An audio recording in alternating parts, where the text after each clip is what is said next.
Hello students, मैं doctor Rana Taj, associate professor zoology, R L Sahariya government college का अलाडेरा।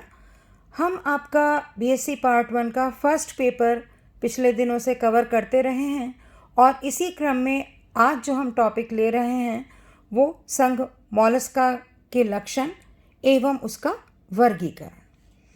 संघ Mollusca जो है इसमें लगभग एक लाख प्रजातियां हैं और सभी जंतु जो हैं वो जलीय अथवा नमी युक्त भूमि में पाए जाते हैं।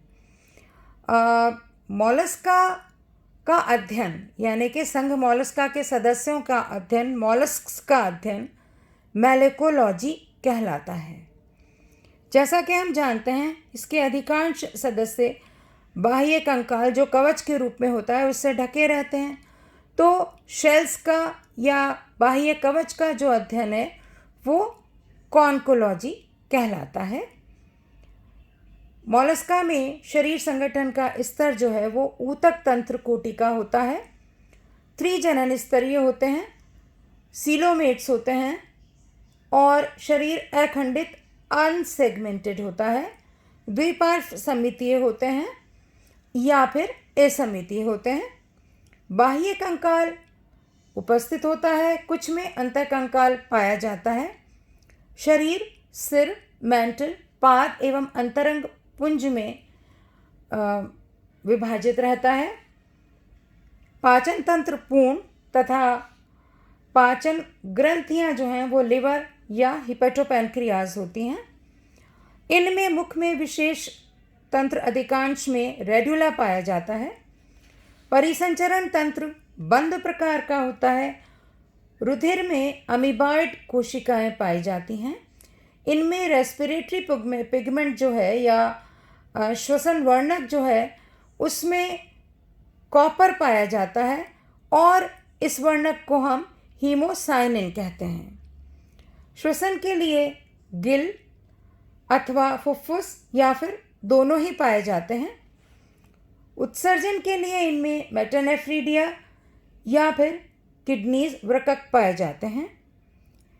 इस संघ के जंतुओं में युग्मित गैंग्लियन तथा कनेक्टिव से निर्मित तंत्रिका तंत्र पाया जाता है, यानी कि कमिशर्स और कनेक्टिव्स से निर्मित पूर्ण तंत्रिका तंत्र होता है।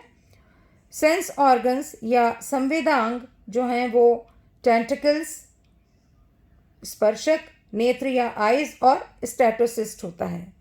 इनमें एक विशेष संरचना ऑर्गन ऑफ बोंजोस पाया जाता है। ये यूनिसेक्सुअल या बाइसेक्सुअल होते हैं। फर्टिलाइजेशन या निषेचन बाहरी अथवा आंतरिक होता है। परिवर्धन सीधा या फिर परिवर्धन में स्वतंत्र लार्वा पाया जाता है। फाइलम मोलस्का को हम 6 वर्गों में बांटते हैं।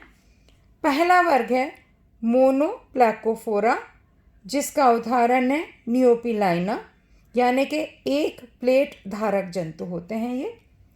दूसरा वर्ग है वर्ग एम्फीन्यूरा, इसका उदाहरण है काइटन, यानी कि एम्फी मीन्स बोथ और न्यूरा मीन्स न्यूरॉन। फिर तीसरा वर्ग है स्कैफोपोडा, इसका उदाहरण है डेंटिलियम, यानी कि इनका फुट जो है वो नौका रूपी होता है, नौका के आकार का होता है। फिर है क्लास गैस्ट्रोपोडा, जिसका उदाहरण है पटेला। गैस्ट्रो प्लस पोडोस, गैस्ट्रो मतलब उदरीय भाग और पोडोस मीन्स पाद। फिर है बाइवेल्विया, उसका उदाहरण है माइटिलिस, यानी कि इनका शरीर द्विकपाट युक्त कवच से बाह्य कंकाल से ढका रहता है। और छठा वर्ग है सिफेलोपोडा, सिफेलो प्लस पोडोस, यानी कि शीर्ष भाग में इनका पाद पाया जाता है। सबसे पहले हम लेते हैं फाइलम, इस फाइलम का पहला वर्ग मोनोप्लैकोफोरा, यानी कि इनमें इसका उदाहरण हमने देखा था, क्या था इसका उदाहरण था नियोपिलाइना। इनमें बाइलेटरल सिमेट्री होती है तथा गुंबद रूपी मेंटल पाया जाता है। चौड़ा, चपटा तथा 8 जोड़ी आकुंचक पेशियों युक्त फुट या पाद होता है और मैंटल जो है वो खांचों में 5 जोड़ी गिल होते हैं। मैंटल के खांचों में 5 जोड़ी गिल होते हैं। रेड्यूला कोश में रेड्यूला उपस्थित होता है। आंत्र जो है वो इसकी अति कुंडलित होती है। इस वर्ग के सभी सदस्य समुद्रवासी हैं और आंतरिक विखंडन इनमें देखा जाता है। फिर दूसरी क्लास है क्लास एम्फीन्यूरा। इसका उदाहरण है काइटन। काइटन में शरीर जो है वो द्विपार्श्व सममितीय होता है। शीर्ष जो है वो अस्पष्ट होता है। मुख व गुदा विपरीत छोरों पे पाए जाते हैं। सभी सदस्य समुद्रवासी हैं। शरीर नग्न होता है अथवा 8 प्लेटों से बने हुए कवच के द्वारा ढका रहता है।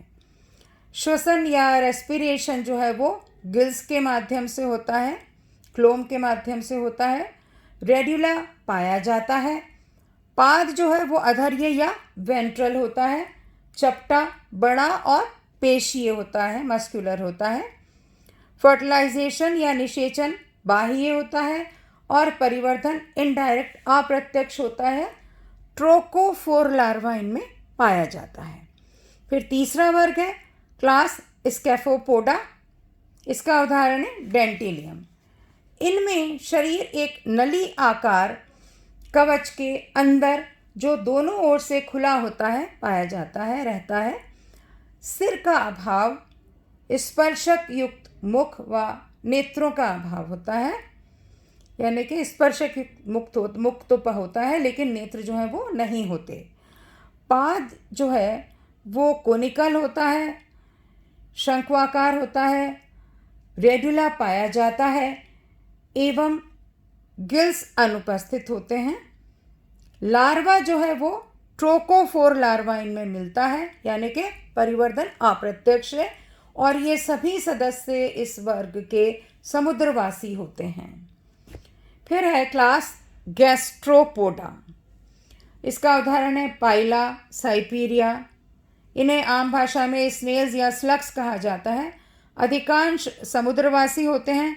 कुछ सदस्य जो हैं वो जलीय होते हैं और कुछ नमी युक्त मिट्टी में भी उपस्थित होते हैं जो जलाशयों के कोनों पे या उसके तल में होती है।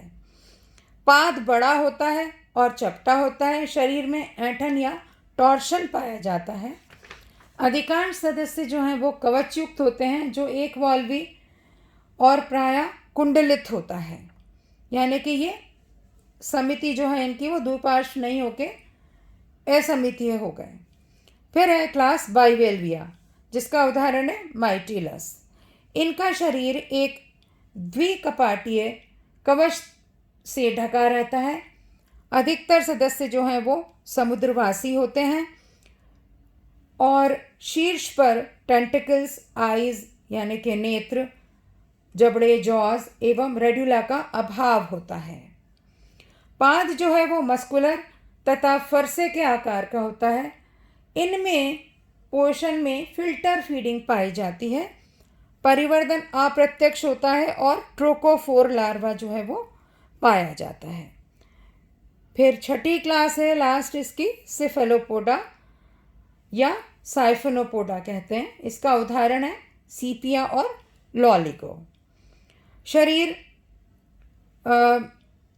जो है वो बड़ा होता है और पुष्ट अधर्य रूप से बड़ा होता है। त्वचा बाह्य या कवच जो है वो बाह्य होता है या फिर आंतरिक होता है, या फिर कुछ सदस्यों में कवच जो है वो नहीं पाया जाता, अनुपस्थित होता है। शीर्ष जो है, सिर जो है वो स्पष्ट नेत्र युक्त होता है जो बड़ा होता है। नेत्र इनमें नेत्र जो है वो बड़े हैं। स्पर्शकों व साइफन के रूप में पाद होता है। रेड्यूला जो है वो पाया जाता है। परिवर्धन सीधा प्रत्यक्ष होता है, कोई लार्वल प्रवस्था नहीं पाई जाती।